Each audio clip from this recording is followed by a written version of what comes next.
wabarakatuh. Kami dari kelompok 5 akan memaparkan tentang pemahaman individu. Pengertian pemahaman individu itu sendiri yaitu diibaratkan sebagai human assessment, yang mana pemahaman individu dapat diartikan sebagai sebuah cara dalam memahami, menilai, atau menaksirkan karakteristik, usaha, serta masalah yang ada pada setiap individu maupun kelompok individu. Ada beberapa cara yang dilakukan yaitu melalui observasi, interview, skala psikologis, daftar cek, inventory, tes proyeksi, serta dengan beberapa macam tes. Dengan kata lain, sebuah kegiatan pemahaman individu dapat digunakan untuk memberikan bantuan kepada individu dengan cara mengembangkan sebuah potensi yang ada dan bertujuan menyelesaikan masalah-masalah yang sedang dihadapi dengan menggunakan beberapa cara yaitu tes dan non-tes. Tujuan pemahaman individu itu sendiri yaitu akan mendapatkan pengertian yang lebih baik, kompresif, lengkap secara keseluruhan, serta mendalam tentang peserta didik. Selain itu, dapat membantu peserta didik dalam memperoleh pemahaman tentang dirinya sendiri. Pemahaman individu juga dapat diartikan sebagai suatu dasar yang digunakan untuk menentukan tindak lanjut dari sebuah penilaian maupun pelayanan selanjutnya. Tujuan pengukuran psikologis dengan menggunakan tes maupun non-tes yaitu digunakan untuk menilai sebuah tingkah laku, kecakapan mental, serta ciri-ciri kepribadian dalam seseorang yang bertujuan untuk membantu dalam membuat sebuah keputusan, serta melakukan sebuah penafsiran. Pada teknik pengumpulan data, ada dua macam teknik yaitu tes dan non-tes.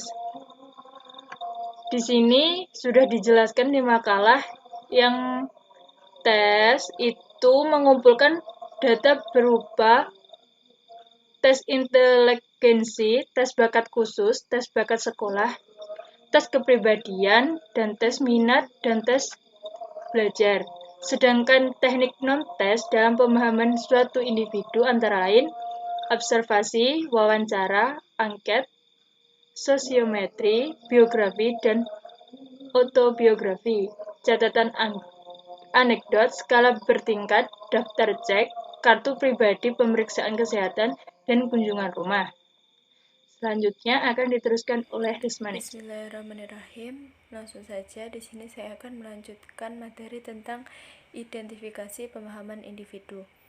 Identifikasi permasalahan peserta didik dapat dilakukan dengan mengisi jenis-jenis masalah yang bisa dilakukan dihadapi peserta didik melalui alat ungkap masalah atau problem checklist. Yang selanjutnya adalah analisis problem-problem individu. Yang pertama yaitu masalah pribadi. Masalah yang disampaikan siswa berkaitan dengan rasa cemas, khawatir tentang sesuatu yang belum pasti, terus mudah marah atau tidak bisa mengendalikan diri dan mudah lupa. Yang selanjutnya adalah masalah belajar. Masalah belajar yang disampaikan kepada peserta didik ke guru BK atau konselor yang dominan diceritakan siswa yaitu siswa sulit belajar secara teratur, kemudian sulit untuk memusatkan perhatian dan kurang teliti dalam mengerjakan ulangan. Sedangkan masalah belajar yang tidak disampaikan yang dominan yaitu masalah kedapatan menyalin pekerjaan rumah teman, malas mempelajari buku pelajaran, dan terpaksa mengikuti mata pelajaran yang tidak disukainya. Yang ketiga yaitu masalah sosial. Siswa yang mengutarakan permasalahan sosial ini berhubungan sering dikecewakan oleh teman-temannya, kemudian merasa diremehkan oleh orang lain dan mudah tersinggung dengan perkataan orang lain. Yang terakhir yaitu masalah karir. Masalah karir yang disampaikan peserta didik kepada guru BK atau konselor yaitu masalah jurusan yang akan dipilih, terus persiapan karir, dan belum mengetahui bakat yang cocok untuk jabatan dan pekerjaan. Dan yang terakhir adalah implikasi pemahaman individu.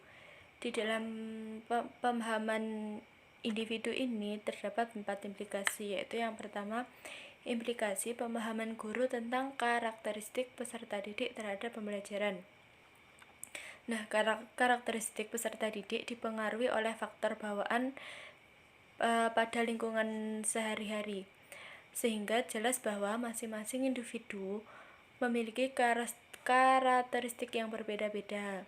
Yang kedua adalah implikasi pemahaman guru tentang bakat, kemampuan, dan kapasitas peserta didik terhadap pembelajaran. Pada kegiatan pembelajaran, guru tentu saja menjumpai peserta didik dengan potensi yang beraneka ragam, baik berupa bakat, kemampuan, maupun kapasitasnya. Yang ketiga yaitu implikasi pemahaman guru tentang gaya belajar peserta didik terhadap pembelajaran.